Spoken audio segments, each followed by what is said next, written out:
खबर आजमगढ़ से है, जहां ग्राम सभा फत्तनपुर में आज यूपी क्राइम एक्सप्रेस की टीम पहुंची और ग्राम सभा के प्रधान सत्येंद्र चौहान से बात की।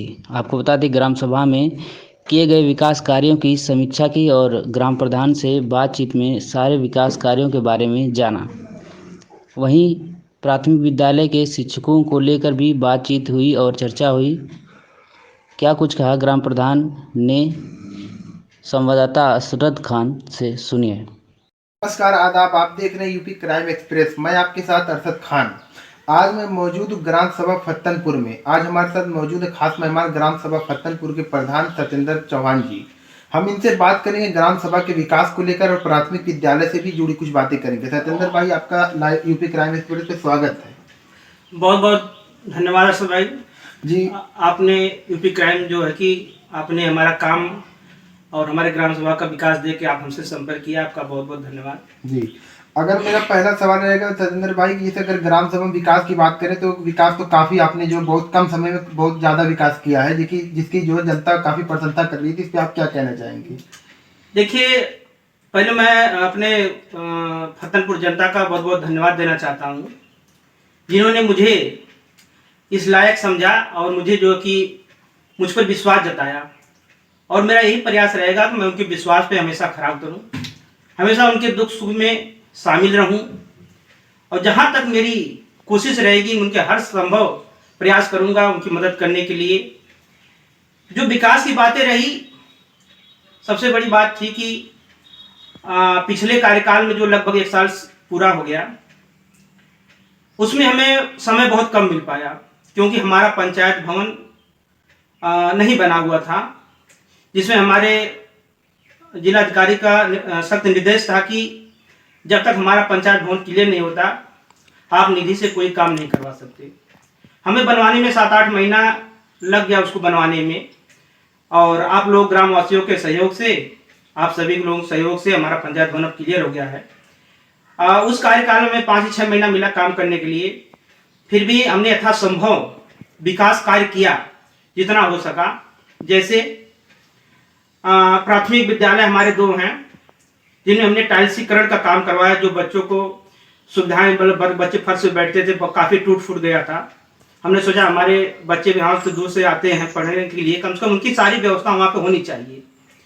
लोग प्राइवेट स्कूलों में भेजते, हमने विद्यालय को लेकर हमने बहुत जो है कि जागरूकता बढ़ती है।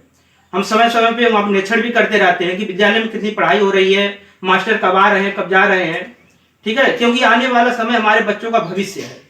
उनके भविष्य से अगर कोई खिलवाड़ करेगा तो बिल्कुल बर्दाश्त नहीं होगा, चाहे इसमें कोई भी हो। और दोनों विद्यालय हमने टाइल्स लगवाया। उसके बाद अभी रसूलपुर विद्यालय का हाल में उसके बाउंड्री वाल करवाया हूँ, क्योंकि वो बाउंड्री वाल टूट गया था, उसके बाउंड्री वाल करवाया हूँ। और विद्यालय पे शौचालय नहीं था, विकलांग शौचालय, जो उसको बहुत बढ़िया तरह से टाइल्स लगवा के बढ़िया से बनवाया विकलांग शौचालय। उसके बाद अब आ जाइए सदुल्लापुर में।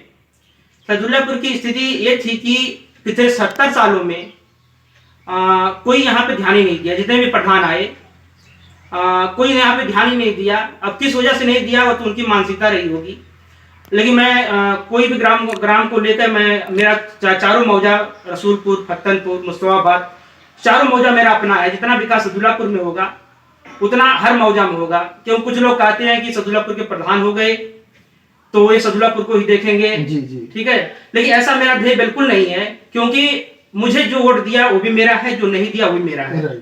ठीक है, सब मेरे हैं और सब अपने हैं। और किसी को भी, चाहे मेरा पक्ष हो चाहे विपक्ष हो, चाहे मेरे साथ जो चुनाव लड़ा हो, सबको मैं एक नजर से देखता हूं। अभी सदुल्लापुर में मैंने कम से कम 3 नालियां बनवाई जो 100 मीटर की। यहाँ पे बड़ी दुर्दशा थी कि लोगों का घरों का पानी रोड पे बहता था और लोग कीचड़ में रहते थे। लेकिन मैं ये सोचा कि पहले नाली बनवा के इसका काम पूरा कंप्लीट कर लूं, क्योंकि आगे सामने बरसात है। उसके बाद मेरा इंटरलॉकिंग का काम चालू होगा। उसके बाद अभी देखिए, आप जिस गेट से आए होंगे वहां पे एक विशाल गेट बना हुआ है। जी, जी, जी। एक ऐतिहासिक गेट है और उसमें अभी थोड़ा सा काम और रह गया है। और ऐसा जो कि पूरे रानीसराय ब्लॉक में मैं समझता हूँ कि पहला स्थान जो मेरा है, गेट का जो मेरा सपना था वो मतलब कि मेरा पूरा हुआ है। और वो सब सिस्टम ये समझ लीजिए कि वहाँ पे सीसीटीवी कैमरा का भी मेरा व्यवधान है कि मतलब रोड पे सीसीटीवी कैमरा हो, क्योंकि काफी घटनाएं हमारे सदुल्लापुर में हो चुकी है, कभी भैंसे छूट जाती है, कभी ऐसा है, तो कम से कम सीसीटीवी कैमरा रहेगा ताकि लोगों की निगरानी हो सकेगी जी। और आज इस डेट को आजकल आज जो हमारा जो कि पंचायत भवन पे भी सीसीटीवी कैमरा लग रहा है। और मेरा ये सपना था, मैंने जनता से कुछ वादे किए थे, जैसे कि वाईफाई सिस्टम, आरओ प्लांट, हर जैसे हमारा 4 मौजा है, अपने जो सार्वजनिक स्थान है वहाँ पे आरओ प्लांट का भी मेरा ब्यौरा है। आरओ प्लांट लगेगा हर मतलब कि राजस्व ग्राम में, जहाँ सार्वजनिक स्थान है, जैसे सार्वजनिक शौचालय हो गया, पंचायत भवन हो गया, इस तरह जो सार्वजनिक स्थान है वहाँ आरओ प्लांट लगेगा। और सीसीटीवी का कैमरा लगेगा, और सोलर लाइट काफी संख्या में लगेगी, स्ट्रीट लाइट हर खंभे पे लगेगी। और वाईफाई का भी सिस्टम, मेरा नेट का सिस्टम है। अभी आपको अवगत करा देना चाहता हूं कि अभी हमारे पंचायत भवन में जो सुविधाएं हैं, जैसे अभी पंचायत सहायिका वहां पे बैठेगी, लोगों का आयात निवास सरकारी शुल्क पे बनेगा, जो सरकारी शुल्क करता है। प्लस जो है कि एक दिन समय जो हम लेखपाल और सेक्रेटरी का रखेंगे अपने पंचायत भवन पे, कि लोगों की जो जनताएं की जो समस्याएं हैं, लोग तहसील और ब्लॉक में भटकते रहते हैं। हाँ, हम सोचे कि वो समस्याएं ग्राम वासियों का यहीं भी निवारण हो उनका, ठीक है, किसी को भटकना ना पड़े, क्योंकि काफी महिलाएं बुजुर्ग जो होती हैं वो मतलब कि तहसील में ब्लॉक पे जाने से डरती हैं। तो उनके अगर बीच में जो है कि लोग आके अधिकारी बैठेंगे तो उनकी काफी समस्याएं हल हो जाएंगी। बाकी हम लोग उनके साथ साथ ईमानदारी से खड़ा रहेंगे, जो भी उनकी समस्याएं होंगी हम लोग सुनेंगे। और अभी आगे भविष्य में 2 रूम और बनवाने हमें हैं, जो पंचायत भवन के किनारे, और वहां पे जो है कि डॉक्टर के भी जो है कि आपके ब्लॉक के जो डॉक्टर हैं वो भी एक दिन अपना आगे बैठेंगे, प्राथमिक स्वास्थ्य केंद्र निजामाबाद वाले, वो भी आके बैठेंगे। और जो भी सुविधाएं मतलब खसरा नकल खतौनी जो है कि सब पंचायत भवन में अवेलेबल करवाएंगे हम। और यानी कि सब ये समझ लीजिए कि सब पूरे ग्राम सभा को एक आदर्श ग्राम का जो हमने हमारा सपना था जी हो सकेगा वो तो 5 साल के अंदर वो पूरा करके हम दिखाएंगे। और एक गेट हमारा फिर बनने वाला है, अभी हो सकता है बरसात में स्टार्ट हो जाए, विशाल गेट बनेगा उसी जब से फत्तनपुर जैसी एंट्री करते हैं वहाँ पे अम्बेडकर जी की मूर्ति है, वहाँ पे एक गेट हमारा बनेगा। और इन 4 गेट का हमारा लक्ष्य है चारों मौजा में, वो लगेगा फिर प्राण से। इस तरह से हम जो अपने ग्राम सभा को आदर्श ग्राम बनाने का प्रयास करेंगे जी। अगर हम कहें अगर जो सजेंद्र भाई चुनाव की, तो चुनाव इस समय जो आसान नहीं था लड़ना जो है जी, तो बहुत कठिनाइयों का सामना करना पड़ा, तो इस पे आप क्या कहना चाहेंगे? हाँ, ये आप बहुत अच्छी बात बोले हैं कि चुनाव तो सही बात है कि सदुल्लापुर से एक छोटा सा गांव है, मतलब कि जनसंख्या के आधार से भी सदुल्लापुर बहुत छोटा सा गांव है, लेकिन सबने इतना प्यार जताया, सबको एक नई उम्मीद थी कि लड़का, सब यही कहते थे लड़का पढ़ा लिखा है, और एक बार इसको इस ग्राम सभा का जो कि कार्यभार सौंप के देखा जाए कि क्या मतलब कि कर सकता है। कठिनाई तो बहुत आई, लोग मतलब कि जातवाद को लेके तमाम तरह की बातें लेके कि कई मुद्दाएं उससे चुनाव में उठाए लोग, लेकिन आजकल की जनता हमें लगता है कि जनता समझदार हो चुकी है, पहले की चुनाव नहीं रह गया। अब एक बच्चा चुनाव का महत्व समझ रहा है कि हम किस प्रत्याशी को चुने कि हमारे गांव का विकास हो सके, और जनता के विश्वास पे ही जनता ने हमें वोट दिया, और हमारा यही प्रयास रहेगा उनके विश्वास पे हम खरा उतर सके जी। और मैं अपना लास्ट प्रश्न करूंगा जो है प्राथमिक विद्यालय से, प्राथमिक विद्यालय में सरकार जो सुविधाएं दे रही है, क्या वो सुविधाएं बराबर पहुंच रही हैं?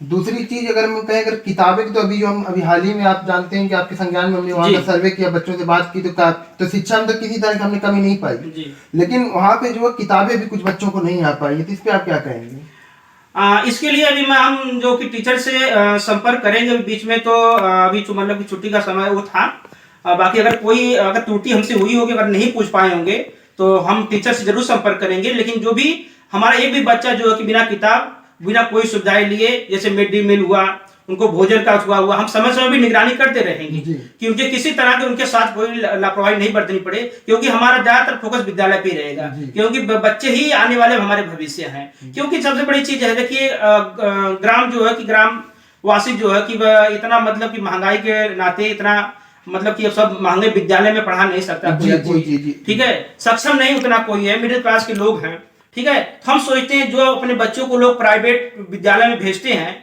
वो हम अपना विद्यालय इस तरह का बनाएं कि उसी विद्यालय में वो इंग्लिश मीडियम विद्यालय बन जाए, वैसे शिक्षा जो है कि अब मिल पाए उनको। जी। ठीक है, हमारा यही उद्देश्य है। जी जी, बहुत बहुत धन्यवाद सत्येंद्र भाई आपका हमारे साथ बात करने के लिए। अगर हम जो जैसा कि आप लोगों ने देखा कि जो सत्येंद्र भाई ग्राम सभा फत्तनपुर के प्रधान थे, उन्होंने जो ग्राम सभा में जैसे विकास की अपनी बातों को उन्होंने सामने जो मीडिया के सामने उन्होंने रखा, तो मैं जनता से अपील करूं, ग्राम सभा फत्तनपुर की जनता से, प्राथमिक विद्यालय में सत्येंद्र भाई का खास तौर पर जो उनका जो ध्यान है, और मैं अपील करूँगा जो बच्चों गार्जियन अभी जो सत्येंद्र भाई जैसे शिक्षा से डरते हैं कि हम हमारे पास पैसा नहीं है तो नहीं जा पाएंगे, तो उनको जो है सरकारी स्कूल में भेजें जो जहाँ उनको जो है शिक्षा मुफ्त मिल रही है, तो उनको जो एक अपील आप जो कर दीजिए। हाँ, हम जो कि सभी ग्रामवासी से अपील करेंगे कि आप लोग जो है कि देखिए बहुत बेहतर से बेहतर हमारे जो कि विद्यालय का माहौल अच्छा हो रहा है पढ़ाई के मामले में भी। आप प्राइवेट विद्यालय में ना भेज के उस विद्यालय में भेजिए, बाकी सारी जिम्मेदारी हमारी रहेगी। आपका बच्चा कोई शिकायत है तो आप हमसे भी कर सकते हैं, हम तुरंत आपके साथ चल के हेडमास्टर से जिसको भी है जो भी मतलब उसको दोषी भी पाया जाएगा उसके ऊपर तत्काल कार्रवाई करवाएंगे, क्योंकि शिक्षा को लेकर कोई कंप्रोमाइज नहीं है। जी जी।